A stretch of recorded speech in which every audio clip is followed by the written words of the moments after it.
Siya ang binansagang Uncle Drew sa liga ng NBA. Well, ito'y dahil isa ang player na ito sa pinakamahusay magdala o mag-dribble ng bola, mga idol. Talaga namang mapapahanga ka sa kanyang mga crossover move, lalo na sa kanyang mga one-of-a-kind acrobatic layup. Kaya sa video natin ngayon ay ating pag-uusapan ng kwentong basketball ng 8-time NBA All-Star, Rookie of the Year, one-time 3-point contest champion, one-time All-Star MVP at one-time NBA champion. Wala nang ang iba kundi ang nag-iisang Uncle Drew sa NBA na si Kyrie Irving. Kaya tara mga idol, diretso na tayo.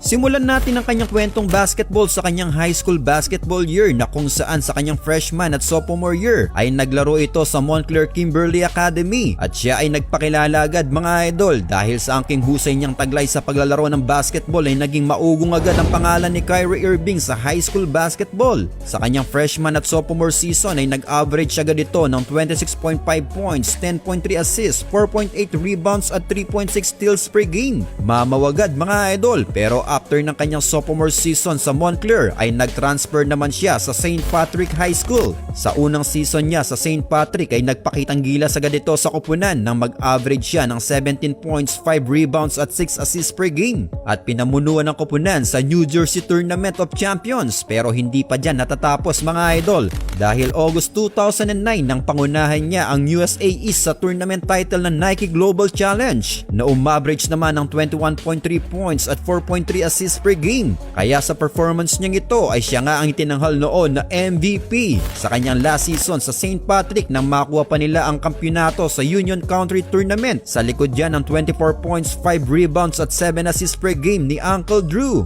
Pagdating naman niya sa collegiate basketball year ay isang season lang nakapaglaro itong si Kyrie Irving sa koponan ng Duke Devils men's basketball. Ito ay sa season ng 2010-2011 season. Sa kanyang first 8 games sa koponan ay umambag agad ito ng 17.4 points per game, shooting 53.2% with 5.1 assists and 3.8 rebounds per game. Kaya isa nga siya noon sa strong contender para sa NCAA Freshman of the Year. Ngunit sa ika-9th game niya sa season na yun nang ma-injury naman ito. Isang severe ligament injury sa kanyang right big toe ang kanyang natamo mga idol, pero ganun pa man ay nakapag-advance pa rin naman ang koponan sa Sweet 16 at dito ay nakapaglaro pa nga si Kyrie Irving na nakaharap ang University of Arizona. Muling pinangunahan ni Kyrie noon ang koponan na pumuntos ng 28 points pero hindi sumapat mga idol para matalo nila ang Arizona, kaya tuluyan nga silang nalaglag noon. Well, after nga ng kanilang pagkatalo ay naging maugong nga ang pangalan ni Kyrie noon na papasok na sa 2011 NBA draft at siya ang pinipredict bilang first overall pick. Hindi naman nagkamali ang mga bulong-bulungan mga idol dahil 2011 NBA draft na mapabilang nga si Kyrie Irving at siya nga ang naging first overall pick sa draft na yon na pinili ng koponan ng Cleveland Cavaliers. Pinatunayan naman agad ni Uncle Drew na hindi sila nagkamali na ipinwesto siya sa first pick dahil sa rookie season niya ay pinwesto agad siya bilang starting 5 ng koponan. Solid naman ang kanyang pinakitang performance mga idol dahil umaverage agad siya ng 18.5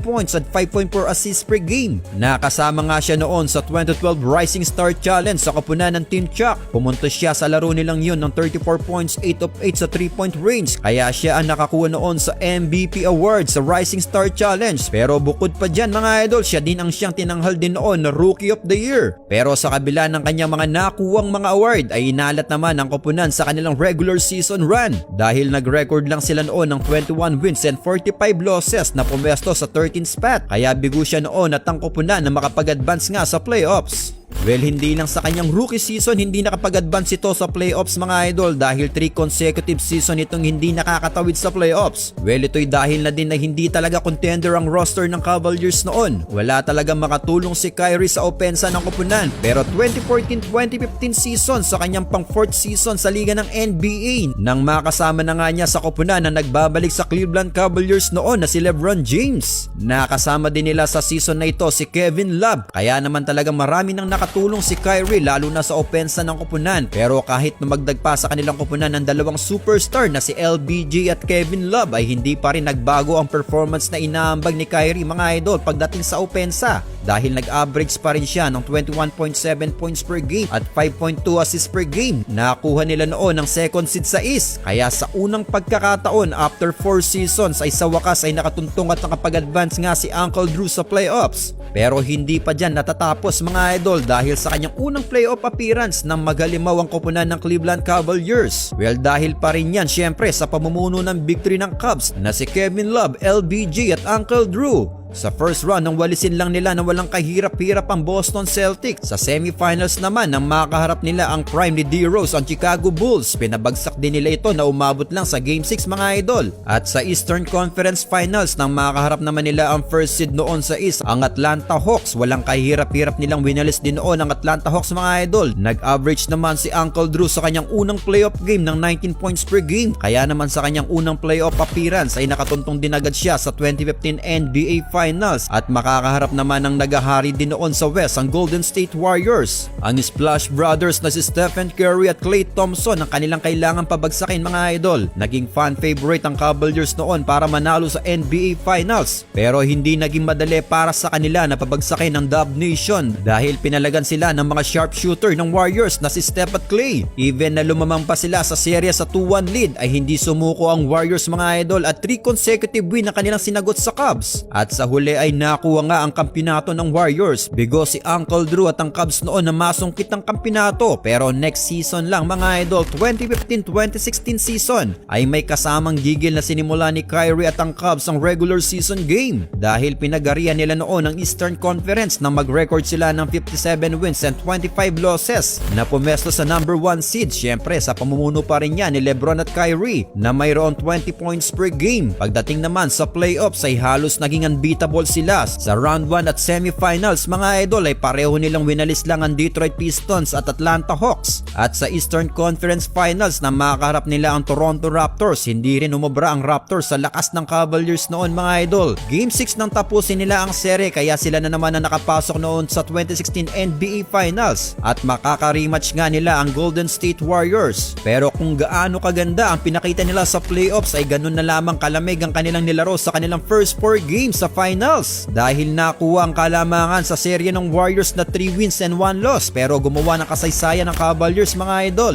Bagamat 3-1 deficit sila sa iconic 3-point shot na ginawa ni Uncle Drew para maisalba ang Cavs ay bumaligtad pa ang laban dahil napwersa pa nila ang serye ng finals na yon sa Game 7 at for the first time in NBA history from 3-1 deficit ay nag-comeback ang Cavaliers to win the 2016 NBA Finals. Kaya naman nakuha dito ni Uncle Drew ang kanyang unang kampyonato sa NBA. Hindi nga lang siya ang tinanghal noon na Finals MVP dahil nakuha ito ni LeBron James. Sa sumunod naman na season 2016-2017 ay sinubukang kunin ang back-to-back championship ng Cleveland Cavaliers. Well, malaki nga ang tsansa mga idol dahil nga sa solidong roster ang mayroon sila. Muli silang pumesto sa second seed sa East sa pangunguna pa rin yan ng kanilang duo na si LeBron at Kyrie. Biglang umangat ang scoring stats dito ni Kyrie noon mga idol na nag-average ng 25.2 points per game. Kaya naman hindi nga malayo na makuha nga nila ang back-to-back champion. Well, pagdating nga sa post-season game ay muling naging unbeatable ang Cavs. Mamaw na mamaw sa playoffs ang Cavs noon mga idol. Sa buong playoff run nila ay isang beses lang silang nakatikim ng pagkatalo. Sa first round at semis nang walisin lang nila ang Pacers at Raptors. Pagdating naman sa East Finals nang itaob lang din nila ang Boston Celtics na number 1 seed ng panahon na yon. Tinapos lang nila ito sa Game 5. Ngunit pagdating ng 2017 NBA Finals sa third consecutive finals nilang paghaharap ng Golden State Warriors ay handang-handa na rumesbak ang Warriors para kunin ang naagaw sa kanilang kampyonato. Dahil sa finals na ito ay bitbit ng Warriors ang dumagdag sa kanilang roster ang isa sa mga best scorer ng NBA, ang binansagang Slim Reaper at mid-range assassin na si Kevin Durant. Kaya mas lalong lumakas at naging dominante nga noon ang Warriors. Sa kanilang bakbakan sa finals na ito ay isang beses lang nakatikim ng panalo ang Cavaliers. Hindi nila kinaya ang pagpapaulan ng tres ng Splash Brothers na dinagdagan pa ni KD. Kaya sa ganda ng tinakbo ng kanilang regular season ay nawi nga ito sa pagkabigo at naging isa sa disappointing season ng Cavs noon. Kaya next season lang mga idol, 2017-2018 season